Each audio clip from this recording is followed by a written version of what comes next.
life, happy journey. I just want to say how sweet it is to be loved by you. Bum, bum, bum, bum, bum, bum, bum, bum, bum, bum, bum, bum.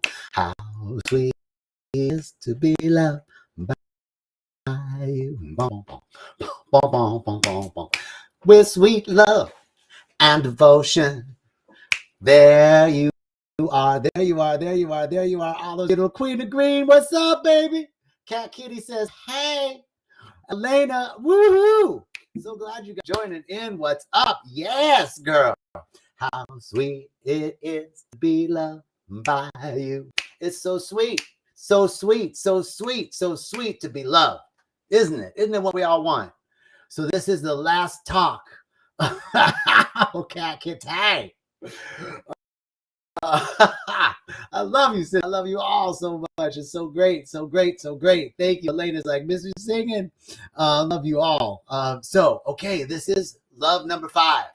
Love potion number 5. And love potion number 5, it's the last day of February, leap year. We have an extra day in the month. And there's actually been 5 talks on love. We devoted the month of February to love. So what's today about? Today is about real love. We talked about self-love. I'm going to talk about loving it as it is. Loving what is so. I'm talking about the kind of love that steps into thy will be done mentality. But before I get into that, I got to say that there's a great love too that we can feel right here, right now. When we love it all as it is, when we love thy will be done, whatever is so, it's for me. I know it's all happening for me, no matter what the appearance is. When we step into that love, loving what's so, we come to a state of wholeness. We come back to a state of wholeness in who we are. And the auspices of this talk is rythmia, that just to let you know that there's a place where you can come if you're feeling disconnected from that love, and you can get connected with it so you can take it with you everywhere you go. And people come to rythmia because they want to find out what they've become, what's blocking them. They want to merge back to a state of wholeness and then take that wholeness out into their lives. So that's what rythmia is about. If you're on YouTube and Facebook, you can check out the number. If you're on Instagram, you can look up rythmia.com. And they talk a little bit about rythmia and then talk about what you want to talk about. So I'm going to talk about what I want to talk about, which is love. Love, love, love, love. And this loving what's so, loving what's so, loving what is. Hi, Ida from Singapore. Ida's joining from Singapore. Great to see you.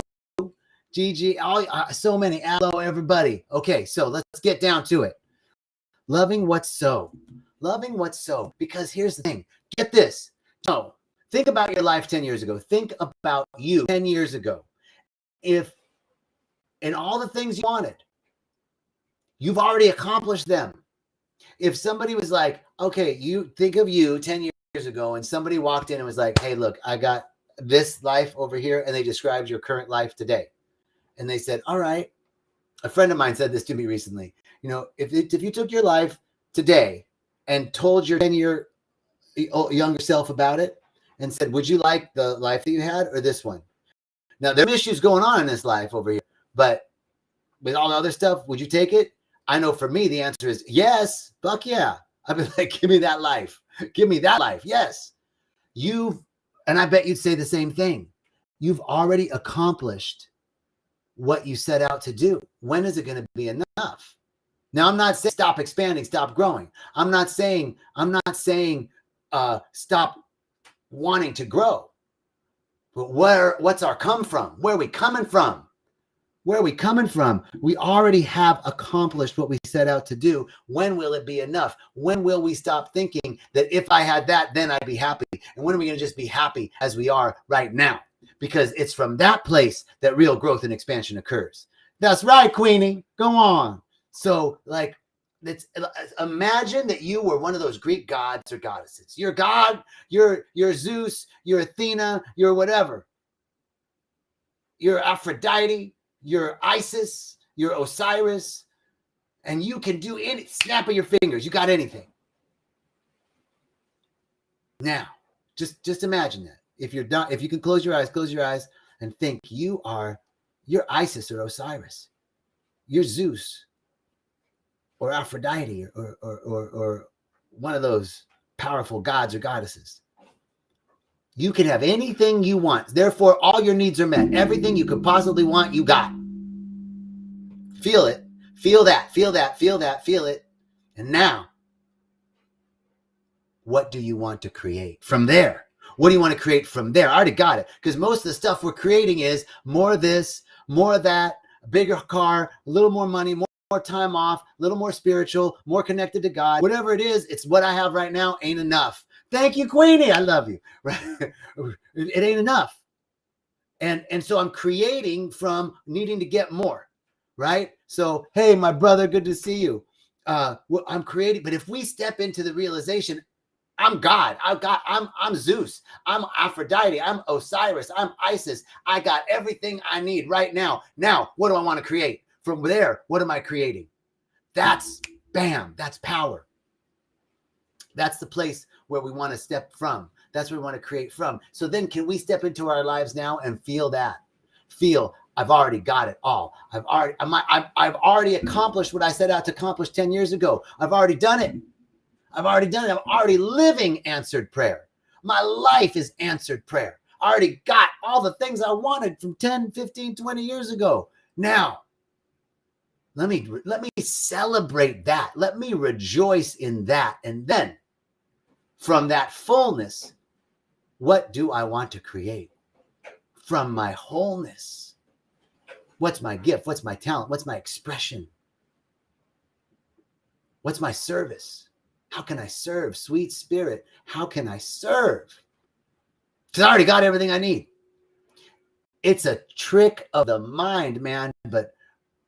And what I realize in myself, right? What I realize in myself is I'm creating a lot from lack. I'm creating a lot from what I think I need to get. It's an if-then thinking. If I had, if this was done, if I wrote the book, if I had that, then I would be enough, more happy, satisfied, more spiritual, more connected with God, more secure, more safe. All that shit is a state of consciousness. And we get to step into it now. And it's not just like woo, make it up. Because the truth is, you've already accomplished what you set out to do 10 years ago. It's already happened. It's already happened. So let's just give thanks for what's already occurred. Let's be grateful for what's already happened. And now, from that wholeness. So there's a loving what's so. And what I find so much of the time is if I love what's so, I think I'm resigning myself to it. Like, okay, that's enough, universe. No more thanks. That's not what we're saying. But actually, it's a metaphysical principle to he who has even more. Auntie Mama, hello. Even to he who has, even more shall be given. And to he who has not, even that shall be taken away. So that's a principle that says a consciousness of enoughness begets more enoughness. A consciousness of lack begets more lack. So loving what's so is actually not resigning to or capitulating to the current circumstance and condition, but it's actually allowing the current circumstance and condition to enlarge and to expand, to increase. Because that's the nature of God. God is an ever-increasing good. That's the nature of life. It's expansive. And you are a part of life, and I'm a part of life. We are not a creature. We are a creator. Isabel says, say that again. Say what part?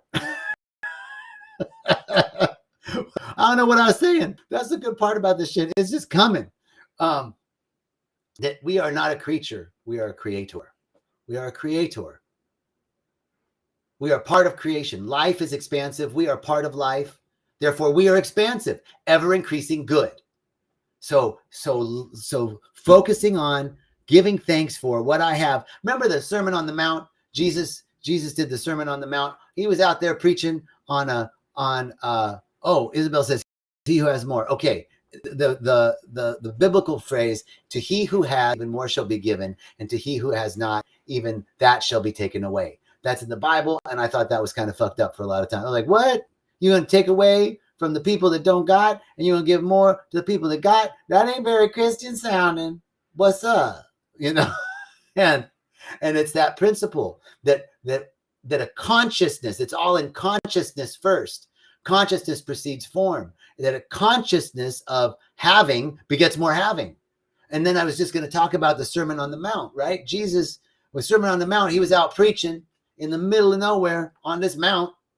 And all these people started coming. All these people, lots of people. And there was more and more people. Thousands of people started to show up there, like 5,000 people hanging around listening to Jesus talk. And apparently, I got a thumbs up on that one.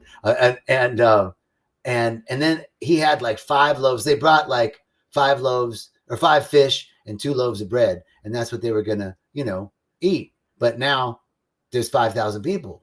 That was one of the miracles of Jesus, right? He fed the masses from nothing. And what did he do? He didn't look at the loaves of bread and the fish and go, holy shit, I ain't got nothing. What are we going to do? He gave thanks and it increased. He gave thanks and it increased. So accepting what's so, giving thanks for what's so, is not capitulating or resigning to the current circumstance. It's giving thanks from a place of wholeness so that it can increase and enlarge. We got to love what's so. We got to love ourselves as we are. We got to love the situation of our lives as it is. We got to love ourselves as we are. Yeah, but if I love myself as I am, I'm not going to improve. How successful has beating yourself up been? It's not very good for me. I haven't been really successful at beating the crap out of myself for that little belly, or not doing this or not doing that, right? So loving ourselves as we are isn't capitulating or resigning to our current circumstance or our current health or our current set of behaviors or compulsions. But loving ourselves as we are is accepting ourselves for everything that we are and everything that we're not. And it's only in that radical acceptance that we actually begin to unwind a pattern, that something begins to loosen up. And it's the same with our loved ones, your partner, your colleague, your family member. So much of what we are looking for, the thing that pisses us off about our brothers and sisters, our cousins, our friends that we used to be, is that they're not accepting us. They're not hearing what we got to say.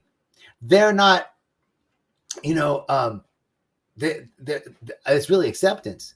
When every time I look at it, it's like, I want them to hear what I have to say. I want them to accept me as I am. But I'm not willing to do that for them, right? I'm not accepting them as they are. I'm not really listening to what they have to say. So accepting ourselves just as we are and accepting others just as they are. Acceptance is the only thing that heals. Condemnation and judgment never heal. So that's our talk on love number 5. Our last talk on love won't be our last talk on love, but last talk in the series for the month of February. Love number 5. I'm so grateful and so thankful. I'm so grateful and so thankful. Let's launch into prayer right here, right now. I'm so grateful and so thankful for this opportunity to speak, for this opportunity to flow and glow and move and groove with spirit and with you, with each of you. Thank you for everyone that listened and is going to listen on the rebroadcast on someone checking in later. If you're listening live or you're listening now, this blessing is for you. This is a prayer of thanksgiving. I'm so grateful and so thankful for a life just as it is, exactly as it is. I'm grateful for everything about me. I'm grateful for everything about you, everything that I like, everything that I dislike, everything that fits my picture, everything that doesn't fit my picture. I'm grateful for it all. I'm grateful for everything in the world exactly as it is right now. Ooh, can I say that? Yes. I'm grateful for everything in the world exactly as it is, just as it is right now. Radical acceptance of exactly what's so. I give thanks for it because I know that everything is working together for good, because I recognize one spirit, one presence, one power, not two, one source, one life. It's always expressing, except where it's suppressed. Because as mighty and awesome as the omniscient, omnipotent, omniactive, and omnipresent power of God is, it requires you and it requires me to be a place where it can express on earth. As powerful as that thing is, whatever it is, innameable, unfathomable, infinite consciousness, creating galaxies, creating universes and dimensions, operating in the mitochondria of my cell, in the photosynthesis of the trees, in the burning of the sun, that thing, that requires you and it requires me to be an activity. It's up to us. It's up to us. I'm so grateful and so thankful to say yes. I'm so grateful for your yes. I'm so grateful for my yes. I'm so grateful for all the yeses. To know that life is unfolding perfectly, just as it is. And that it's my willingness, my yes, my consent that allows me to be a greater opening for more good, more love, more beauty, more joy, more potential, more possibility. To be present in my life and the life of others. Got to see it in me before I can be it and see it in you. And that's all it is. 1, 2, 3, 4, more and more and more and more. Opening up, letting go, being ourselves, expressing the truth, not our truth, not my truth, no, the truth. God is all there is. There's one source. There's one power. It's always expressing for more good. It requires us to be an opening, a portal for that good and that love to come into the world. And we do it by beginning to love ourselves just as we are, and then beginning to love others just as they are, so that we can love it all just as it is, because it's all a beautiful, beautiful manifestation of divine consciousness. You're a beautiful manifestation of divine consciousness. I'm a beautiful manifestation of divine consciousness. It all is a beautiful manifestation of divine consciousness. I accept it all as a beautiful manifestation of divine consciousness. And I know that it is unfolding in absolute divine perfection, and that everything that appears to be unlike the perfection of God is no longer blocking or obstructing that perfection as out picturing. I know anything that appears unlike it dissolves. Anything that appears unlike it has no power. It only has power when I give it power. I'm withdrawing my power from anything that's unlike the beautiful, the perfect, the whole, the complete. I'm withdrawing my power, because they ain't got no power. There's only one power, and it's the presence. It's not an absence of anything, and evil is an absence of good. Darkness is an absence of light. Cold is an absence of heat. Those are absences of things. But the presence of God is the presence of everything. And I'm opening up to receive more. As I observe it and notice it, it increases. I give thanks for what's there and watch it increase. Because that's the nature of God. That's the nature of life. That's the nature of the universe. That's the nature of you, an ever-increasing good. I give thanks for all the good that's come into our lives right now. I give thanks for all the good yet to come, all the blessings yet to come, all the good that's unfolding, all the unexpected love and the unexpected money and the unexpected prosperity and the unexpected joy and the unexpected relationships and the unexpected hugs and unexpected kindness and unexpected generosity and unexpected opportunities and unexpected offers coming in unexpected ways from unexpected places in my life and the life of others and in your life and the life of all those around you. I give great thanks in advance for all the good coming into our lives, and we watch it increase. I'm so grateful and so thankful to speak this word. I'm so grateful for this opportunity. I'm so grateful for the energy moving through my body right now, because I say I release this word into the law.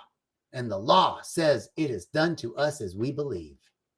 So I'm asking you now, do you believe?